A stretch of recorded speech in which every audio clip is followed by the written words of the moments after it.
Hi, it's your bitch back with another astrology forecast. Okay, so let's get into this. Last week we had a pretty heavy week. We had pretty heavy aspects. This week, well, I'm doing Friday through Wednesday. So on Tuesday and Wednesday we're gonna have heavier aspects, but until then it's just like regular moon transits, nothing life changing, just day to day stuff. But it's interesting. It can help you. So as I'm filming this, it's Thursday, the moon is in Pisces, but tomorrow on Friday, the moon goes into Aries. Okay, so first thing it does is it squares Saturn. And so Aries. The moon is our mood, right? It's emotions, it's our mood, it changes every couple of days. Aries, we love Aries. We love you, Aries, don't get mad, but it's the first sign. So it's pretty basic, right? It's the ego. It's what we want to do that's not good in the long run, but it's instant gratification, so we want to do it. The moon in Aries is squaring Saturn, and we connected to Saturn last week because we had the moon Saturn conjunction, right? Which is something, well, it happens monthly because the moon has a 1 month cycle. So we connected a lot to this need for responsibility and integrity. And now on Friday we're having the moon Saturn square. So we're definitely feeling it, but we're not feeling it. What I mean is, we're feeling that we need to be responsible, but we don't want to because our ego is in the way, right? We want to do other stuff. We don't want to stick to what we said we would do. We just want instant gratification, and that's going to be an issue. So it can definitely be pretty stressful. If you need to be alone, please be alone, because we don't want any fights or anything with the moon in Aries. That's easy. Just, if you need to be alone, be alone. It's important, and you can be a little selfish too, because it's Aries, right? Sometimes it's healthy. If you're gonna be pretty stressed, there is a chance. So if you exercise, it's a great day. If you sing it off. Just get all the stress out of your system in a healthy way, please. Then on Saturday, the moon's still in Aries, and it's actually in a T-square. So it's going to be squaring Pluto in Capricorn and Venus in Cancer. Okay, so we had a lot of Pluto transits last week. We had the moon Pluto conjunction in Capricorn and Pluto and Venus opposed. So now you probably have a lot of things in your life that you want to change. And again, we have the ego on the way. So I don't know, maybe what you decided you needed to change in your life last week was diet. On Saturday, you're just gonna want to go to McDonald's. Or maybe it was talking more to your friends. But on Saturday, you're just not gonna want to pick up the phone. Or maybe you have your finals and you need to study and you're not taking it seriously. Well, on Saturday, you're just not gonna want to do that. So yeah, Friday and Saturday, Aries moon, we need to work on our ego and get the anger and the stress out in a healthy way. Exercise or something, anything expressive is good. Then on Sunday the 10th, the moon goes into Taurus, so everything slows down. It's great. First thing it does at 1 degree of Taurus is it conjuncts Uranus. So it's a complete, cutting patterns, all the stress and the ego from the past couple of days just goes away. You just, have a shower, eat something nice, it's a new day, everything's fine.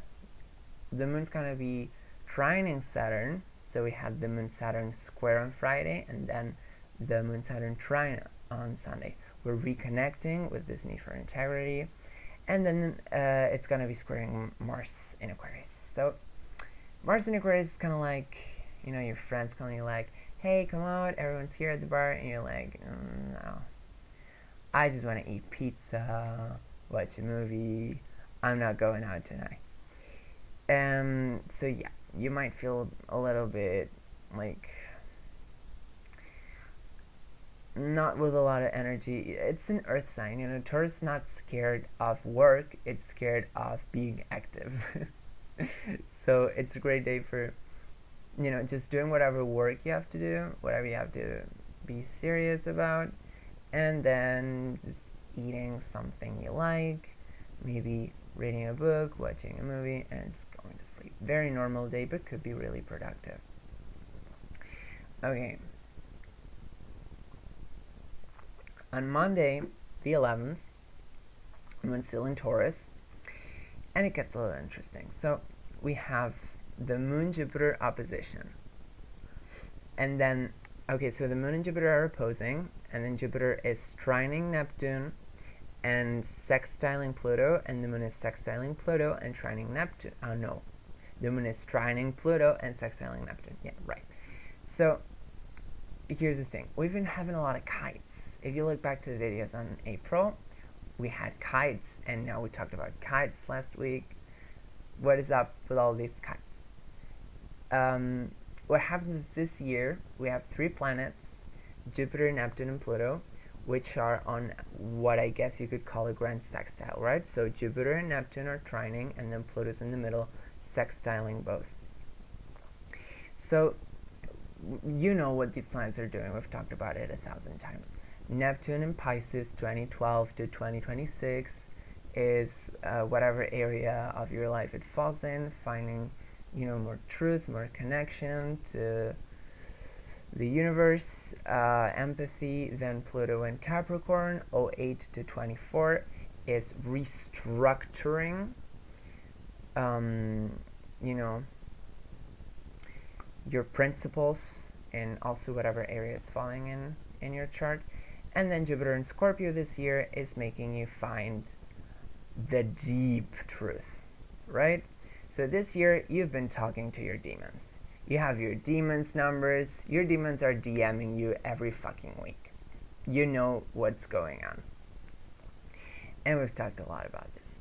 Now the thing is, here the Moon's gonna be in Taurus, and Taurus is the only sign that Scorpio, where Jupiter is in, can't fuck with. Scorpio can't fuck with Taurus.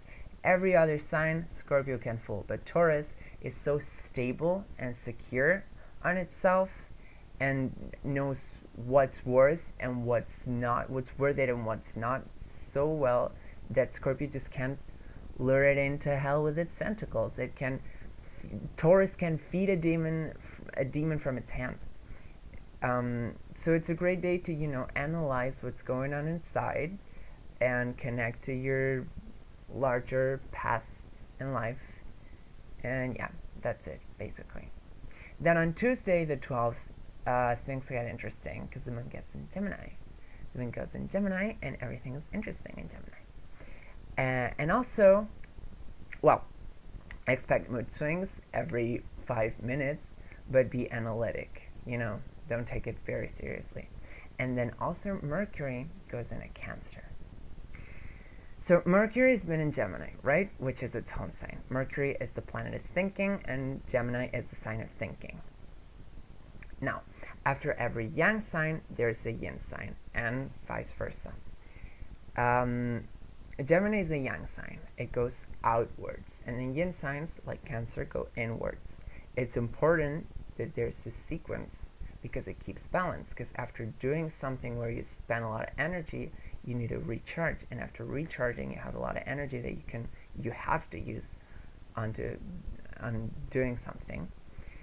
So now Mercury's been in Gemini, and it's been thinking a lot, and now it goes into Cancer. And it's kind of like the mind goes to sleep. It goes to rest. So you might want to put yourself into kind of an intellectual refuge. You might want to, just read something light that you like, watch,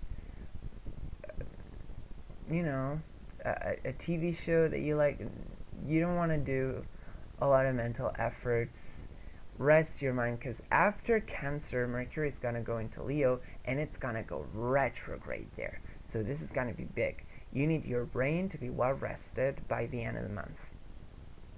And also on Tuesday, the Moon in Gemini is trining Mars, so we're getting stuff done. And look at this.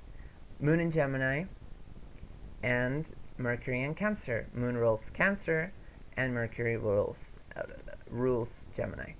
So this is called mutual reception, right? There's two planets which are in each other's ruled signs. So they connect a lot to each other. This is a great moment for emotional analysis. Look inside. Look inwards. What are you feeling? Why are you feeling like that? Why are you thinking so much about that person, about that thing that happened, about that day? Analyze. Then on Wednesday, the 13th, this is my favorite day of the week because we have, first of all, the Gemini new moon. So the sun and the moon conjunct in Gemini, and this is amazing because it's a mental cleanse, right? A mental cleansing. The sun, by this point, will have been in Gemini for about over 20 days, and you've had a lot of ideas. So this is the moment where you take the bad ideas and you take them out, and then you stay with the ideas that can bring you to something. And it's also just a new moon, so it's cleansing, it's regenerating, it's, it's great.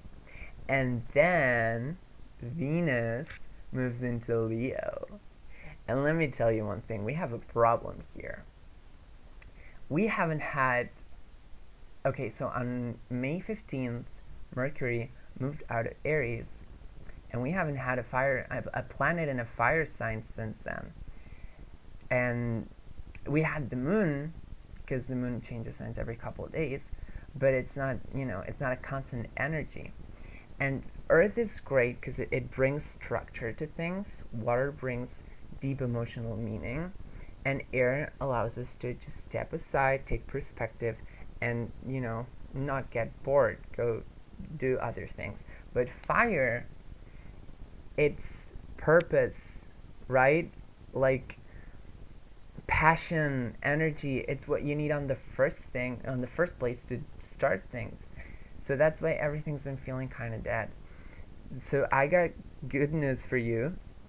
On Wednesday, Venus goes into Leo, and then for the whole summer until September, we're going to have at least one planet in fire signs all through the summer, which is great because it means we're going to have a good summer. We're not going to feel, dead and lost like now, where we have no passion or energy to do anything. And not just any fire sign, there's going to be at least one planet in Leo for the whole summer. So this is amazing. Fun, great, energy, amazing. So Venus in Leo, Sharpay Evans is in the building. Venus in Leo is about looking in the mirror and thinking, yes. It's, you like those shorts, you wear those shorts. Look good, feel amazing every single day of the week just because you can. It's about getting the things you want. You like that guy, you get his number. Just be on the spotlight, feel great, have a party every day, and just absorb all the drama and have a lot of fun. And it's bright month, so Venus and Leo, it's probably the best planetary aspect for Fright month. Also, Venus is going to be conjuncting Uranus right as it enters Leo. So if you feel like, just don't give a shit about opinions, about traditional structures. No. You do whatever you want. Dress however you want. Express yourself however you want. People are going to love it. Some people are going to love it. And then people who give a shit, people who don't like it, they're just idiots. And that's your week. It's going to start stressful. It's going to get boring. Then it's going to get interesting. And then it's going to be a party. So I hope you have a lot of fun. Keep yourself together. And, everything's going to be all right. I'll see you next week. Have a great time.